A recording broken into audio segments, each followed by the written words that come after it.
Hi అండి, చూపిస్తున్న video వచ్చేసి దొండకాయలండి. ఇక్కడ పడి మొలుస్తాయి కదా చెట్ల అమ్మట, మా చెరువు గట్టు అమ్మట పడి మొలిచాయి.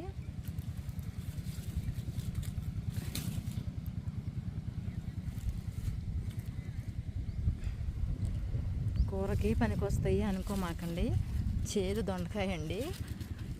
అవసరమైన మనం కూరలోకి వాడుకునే దొండకాయలు ఏమో అసలు కాయవు, ఎంత కావాలన్నా. ఇవి మట్టికి పడి మొలిచి ఇది పిచ్చ దొండకాయ వచ్చింది.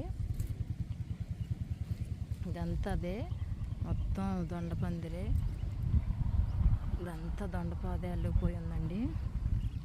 కాయ కొరికి చూస్తే మట్టికి చేదుగా ఉంది. మామూలు దొండకాయలు అయితే అసలు కనపడవు అవసరానికి. ఈ మట్టికి అవసరం లేని కాబట్టి రోడ్డు మీద బాగా పడి మొలుస్తున్నాయి.